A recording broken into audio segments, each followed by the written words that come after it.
CTC 7, Challenge 9. Capture the flag. Defending the flag. Step 1. Keeping the flag still. In the case that the villains are able to reach the hero's flag, the heroes came up with the genius idea to weigh down their flag. Using 3 bowling balls, rope and a shovel, their flag has been rendered immobile. Step 2. Making a fort.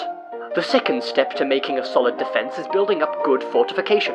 To protect their own flag as well as possible, the heroes decided to hide their flag within the walls of their fort. A simple octagonal shape, the fort is built using long wooden spires, all lined up alongside one another. Planks have been hammered into the interior of the fort, serving as a ladder leading up to the second floor. This allows the heroes to look over the top of their fort and keep watch on the other team's activities. Step 3. Traps. It is important to have traps in place for when the enemy strikes. If they think they can get away with stealing the flag, they may be in for a rather nasty surprise. All around the outside of the fort are pits, camouflaged with grass. If a dastardly villain were to walk over the trap, it would give way and they would fall into the pit below. At the front of the fort is an opening, a doorway of sorts. This will lead the villains to think they can get an easy entrance into the fort and snag the flag. In the doorway is a tripwire. Upon being triggered, a jar of vinegar will drop from above the doorway and smash into the face of the villain. With a face full of vinegar, the villain will be unable to see and forced to retreat. They won't be trying that again. In the center of the fort is a... wait a minute. A flag? Of course not, it's a decoy! The heroes wouldn't want the villains to leave the fort empty-handed after going through all that effort to sneak into the fort, would they? Surrounding the decoy is a complex alarm system comprised of wires. It is incredibly difficult to get your hands on the decoy without bumping a wire. And what happens if the wire is bumped? Well, it sets off an alarm, of course. The wires are all connected to a bell which will sound the instant the wire is touched. This will alert all the heroes as to what the villains are up to. The heroes must put on their best performances now. Oh no, please don't take our flag! Despite its overall lack of value, the heroes will still protect the decoy, as they need to sell the act to the villains. If this works out correctly, then the villains will spend the whole time fighting for a fake, as the real flag rests safely within the walls of the fort. Good show.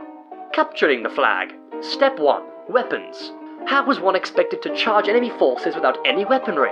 A sword and shield should do the trick. Although simple, they are historically effective and shall do just nicely. And for a more violent approach, how about, an enhanced baseball bat? Fantastic at piercing enemy defenses and even better at dealing some serious damage. For ranged attacks, we can always resort to the old-fashioned slingshot. It always does the trick. Step 2. Understanding the enemy. Knowing what it is before it happens is an extremely useful asset.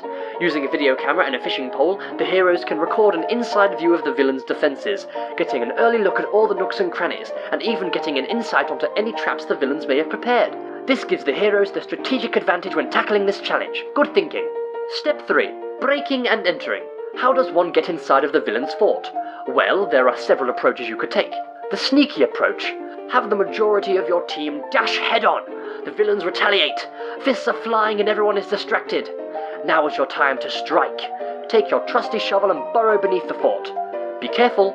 Dig until you're underneath the flag and then pull. Congratulations, you've now obtained the flag.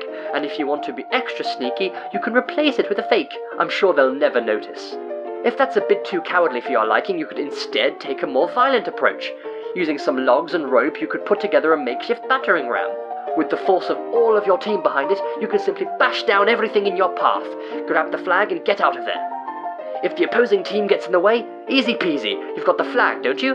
Surely a good bonk on the head will solve the problem. Well done, you've managed to keep your own flag secure and return to the base with the opposite team's flag, making you the victors. The devilishly devious villains can now once again face elimination. Hurrah!